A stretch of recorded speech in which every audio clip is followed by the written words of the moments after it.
I think we're ready for anything as a church, but I do know that that vision is a God vision, the vision to believe next year, for 2022 to be a year that we lift our level of expectation and faith for what's next. And, you know, Rachel did a great job of casting fresh vision, clear, compelling vision for the next season. It's a year for us to believe again, believe that Jesus is the one who builds his church, believe that we're better together, believe that we're called to something great, believe that God does work all things together for good, believe that the best is absolutely yet to come, and believe that we will inherit the promises of God for our lives. And I guess I just want to ask you guys before we wrap up, do you believe this? Like, as leaders, you are the ones who are saying yes to taking on the responsibility of leadership in the areas of church life that you're a part of, whether it's a life group leader or, you know, even just in team member roles. You're still carrying the culture, you're still leading. And so the question has to be asked of you, and I've got to ask myself the question, do we genuinely believe this? And as leaders, we must lead with this level of faith. We must lead with this belief that God is doing the things that he said he's going to do. And people who, you know, in our church world, people don't lift their level of faith and belief above the level of their leaders. It just doesn't happen. And if people we lead, if they've got bigger faith and larger levels of expectation than us, then the truth is they'll find a bigger leader to lead them. You know, we see that often where leaders reach the level of their capacity as leaders and other people want to keep growing, and people who want to grow will find a place to grow. And so I'm always talking to you and always looking inward. Hey, am I doing all I can to lift the level of expectation and faith and enlarge the capacity I have as a leader? I guess that's what I wanted to just very briefly talk about this afternoon, because we're going into 2022 and like we're pumped about it. We're excited about it. We're believing that it's going to be one of our best years ever. And God's been showing me through the story of the exodus of the Israelites out of Egypt into the wilderness and to the promised land, this analogy of what the church is transitioning like, out of lockdown, out of captivity, into a phase of freedom, and then into inheriting the promises that God has for the people of God. And so I just wanted to today look at how the Israelite leaders led their people into that promised land that God had in front of them to inherit that promise. And it's just like God calling us to lead the people that he's entrusted to us into their promise in 2022. And I'm not going to read all this too, because it's from Numbers chapter 13 to 14. It's a couple of lengthy chapters, but I would encourage you to go back and read it. And as you do, just read it through the lens of look at how the leaders respond to the challenge that's in front of them. And the bottom line of that whole story is this: that those who believed that God is who he says he is, those leaders that believed that they were who God said they were, and those leaders that believed that together as the people of God, they could accomplish the promises of God, inherited their God-given future. Those that didn't believe that missed out. And so in that story, we see Moses send 12 leaders. Now, these aren't just 12 ragtag, like fringe dwellers that he just picked up off the side of the multitude in the wilderness. He's gone for the 12 leaders from within the 12 tribes. And if you have a read of it, that's what it says, 12 leaders. And he sends them on a reconnaissance mission into the promised land, into what God had said was theirs. And only 2 of them come back with a good report, and the other 10 leaders come back with a bad report. And if you read it, you actually find that the other 10 leaders come back and they answer questions that they weren't even asked. They're starting to tell Moses all the information and of the reconnaissance that was completely irrelevant to their destiny. And that's just a side leadership lesson that I won't talk about today. But I want to encourage us to be the 2 out of 10, to be the 20% out of the 100. It's really like 16% for the mathematicians, but this is how we do it. Like, how can we be the leaders that lead their people into God's promises for this next season? How do we do it? And it is, as I said before, about belief. And we can see that in the reference to Caleb. He's one of the spies that came back with a good report, one of the 2, Caleb and Joshua. And it says of Caleb that my servant Caleb has a different story. He has a different spirit.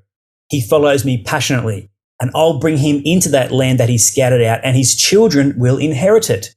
So there's something different about the spirit of Caleb. There was something different about his attitude. And he believed something different than the other 10 leaders believed.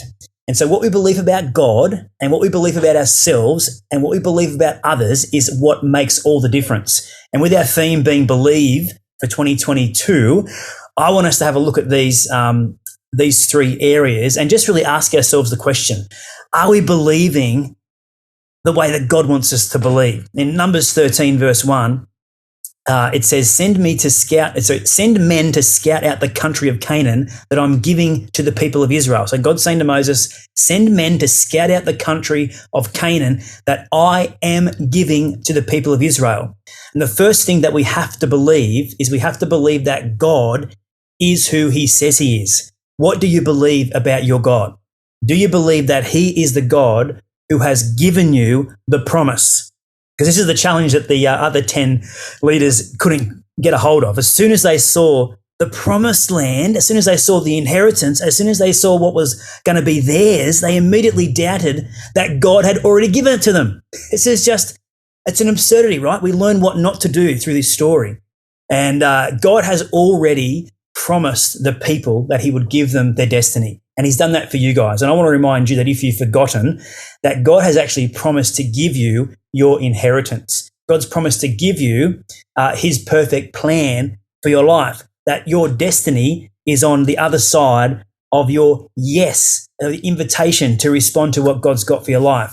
And if the people of God, if they believed that their God was who he said he was and that he would do what he said he would do, then they wouldn't have missed out on God's promise. And I don't want any of us to miss out on God's promise for us as we believe for this significant season ahead of us. So do you believe that God is who he says he is? That's the first thing we have to believe. Secondly, is we do need to believe what God says about us. What do you believe about you? What do you believe about you?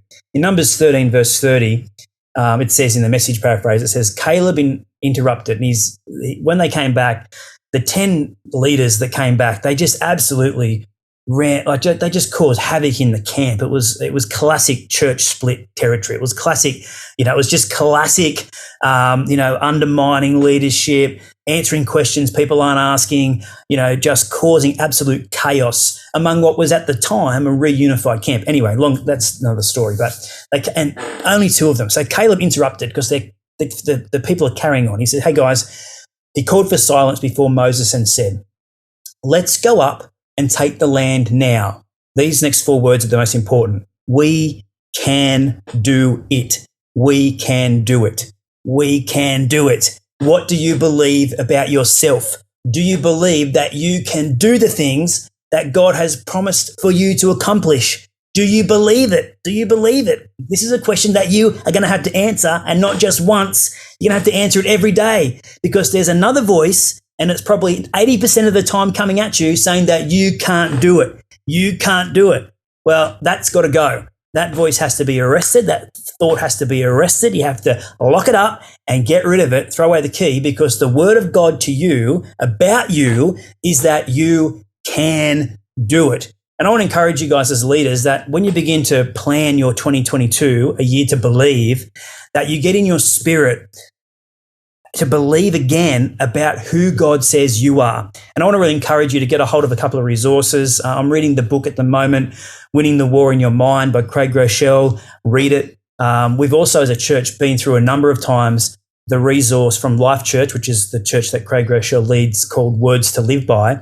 And that's simply committing to stating those God words over your life on a daily basis. That changes the game, because when there's 80% of the noise in your life is telling you that it's impossible, you need to get that 20% and you need to dial up the volume. And that's what that does. So I just encourage you to get a hold of that if you haven't already. And when I repost this later on in an email, I'll link all this stuff, be able to look at and follow through and do that. But I'd encourage you to believe about yourself what God believes about you. Believe that God is who he says he is. And finally, what do you believe about others?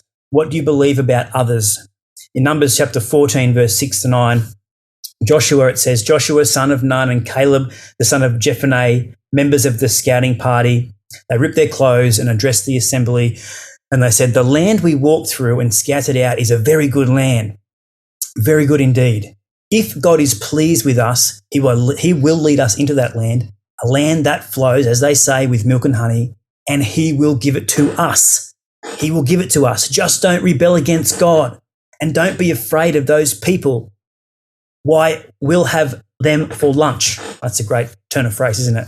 They have no protection, and God is on our side. Don't be afraid of them. What I love about this text is that despite the fact that everyone else, other than 2 people out of the entire camp of Israel, are believing that this is what God's got for them, and that God will do what he says he's going to do, and that they've got what it takes to win. Even there's only 2 people believing that, they're willing to believe in the unbelievers. They're willing to have faith in the faithless. I just think this is such a powerful leadership principle. What do you believe about the others in your world? What do you believe about the other leaders in your world? What was Caleb and Joshua thinking of Moses and Aaron? Why haven't these guys got this ragtag bunch of crazy people together and led them with clarity and vision and purpose? They've let them just run loose like stray cats. So they weren't dishonoring of leadership, even though they probably could have been. What do you believe about those who lead you? Is there trust? Is there honor? Even though it looks like what they're leading is an absolute chaotic mess. Come on, this is a powerful leadership lesson. What do you believe about others? What do you believe about those who you lead? You look around, you think, look at these crazy people. What have they got any idea? Or they're not believing. They're not faithful. They're going to miss out on God's best for their life. Caleb and Joshua stood up. They could see good people. If those people just took that step toward the promised land, they could accomplish everything that God had before them. They saw good people. They saw capable people. They saw faithful people.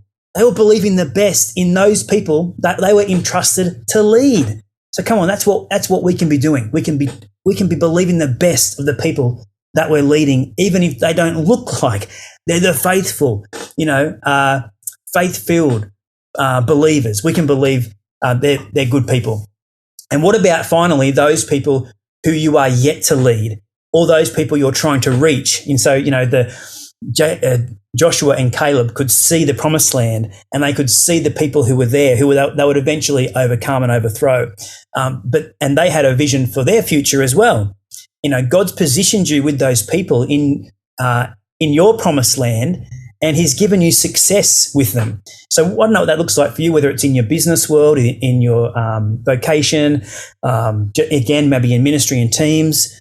But what do you believe about those people who you're yet to lead? Your neighbours, the people you've been witnessing to and talking to about Jesus. Do you believe that as you continue to invest and sow into their future, that God's positioned you right where he wants you for them, and that there's a promise for them and success for them because you're there with them? So again, there's a couple of resources there about believing in the people around you, and I'll link those in that post when I email it out. There's a good book called People Fuel, which we've referenced before as a church, called by John Townsend, and there's another good book called 360 Degree Leader by John Maxwell, and they're just good books to help you understand how to believe the best of the other people in your world, the people who you are leading with, those who you are leading, and also those people who lead you. So what do you believe about other people? What do you believe about yourself? And what do you believe about your God?